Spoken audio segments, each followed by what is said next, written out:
요엘서. 이 책은 예언적 시들로 이루어진 짧은 모음집으로서 강력하면서 난해하기도 합니다. 요엘서가 선지서 중에서 독특한 몇 가지 이유가 있습니다.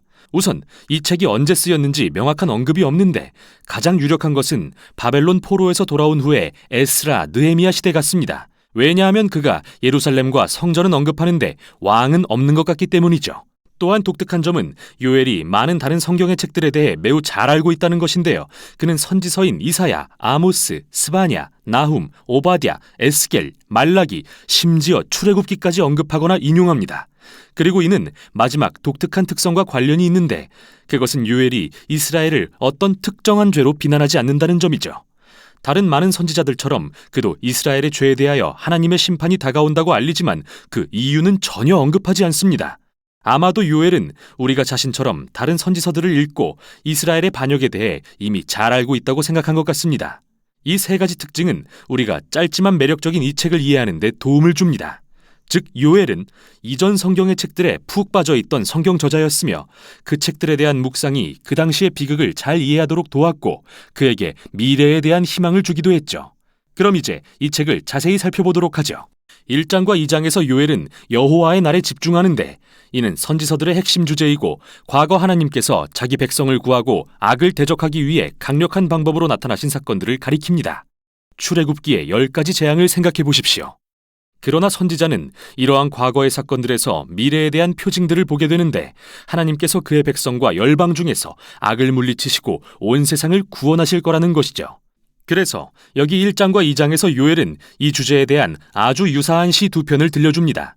1장은 과거의 여호와의 날에 대한 것으로서 요엘은 최근의 메뚜기 떼가 이스라엘을 황폐하게 했던 재앙에 대해 말하기 시작합니다. 그가 메뚜기 떼를 묘사할 때 이집트에 임했던 여호와의 날을 떠올리게 합니다. 출애굽기 10장의 8번째 재앙 말이죠. 다만 이번에는 메뚜기 떼가 이스라엘을 향하죠. 그래서 요엘은 장로들과 제사장들을 불러 백성들을 회개와 기도로 이끌도록 한 뒤 자신 역시 다른 모든 제사장들과 함께 회개합니다. 이 장도 동일한 시적 구조와 내용의 흐름을 가지고 있는데요. 요엘은 또 다른 여호와의 날을 선포하는데 이번에는 과거가 아닌 미래, 즉 예루살렘의 임박한 재앙에 관한 것입니다. 요엘은 또다시 밀려오는 메뚜기 떼를 우주적인 군대의 모습을 사용해 설명합니다. 메뚜기들이 하나님의 군대가 되어 기사와 용사처럼 행진하며 지나는 곳마다 모든 것을 파괴할 것이라고 말이죠. 그리고 해가 어두워지고 땅이 흔들릴 때 요엘은 여호와의 날이 크고 심히 두렵도다. 당할 자가 누구이랴 라고 말하며 다시 한번 백성들에게 기도하고 회개할 것을 촉구합니다. 그는 옷이 아니라 마음을 찢고 너희 하나님 여호와께로 돌아오라고 외칩니다. 즉 요엘은 회개가 그저 문제에서 벗어나기 위한 보여주기식 행위로 전락했다는 걸 알았던 거죠. 그는 하나님의 관심은 행위가 아닌 그의 백성이 이기심과 죄악을 멈추고 진정으로 변하는 것에 있다고 말합니다.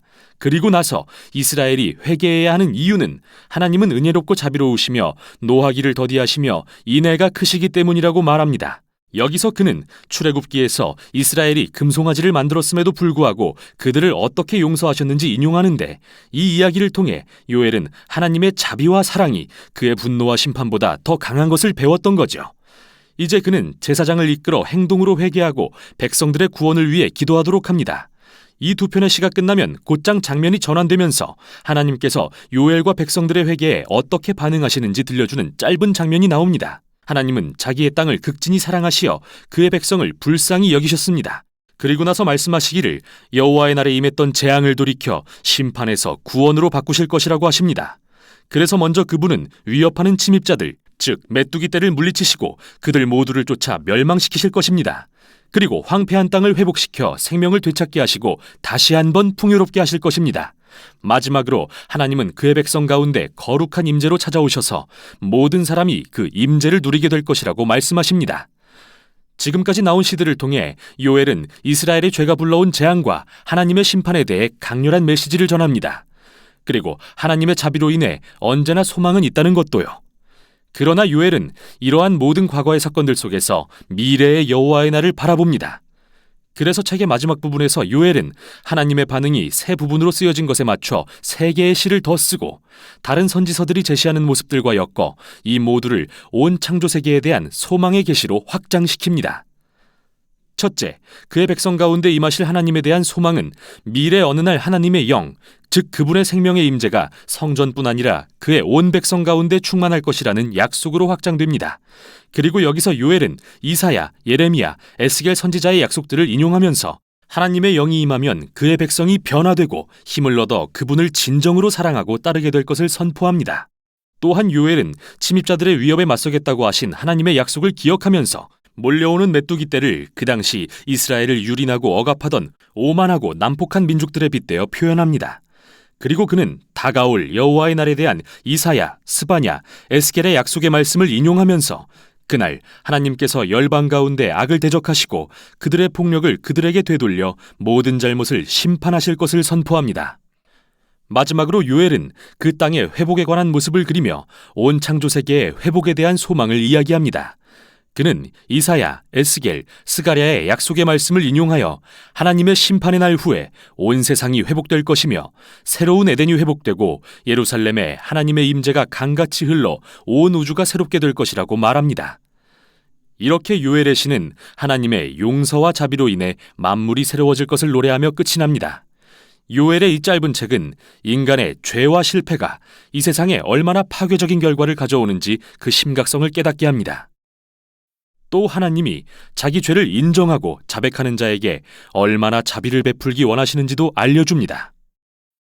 그리고 하나님께서 우리에게 소망을 품게 하셔서 그날에 이 세상과 우리 안의 악을 무너뜨리시고 치유의 임재로 만물을 새롭게 하실 것에 대해서도 이야기합니다. 이것이 바로 요엘서였습니다.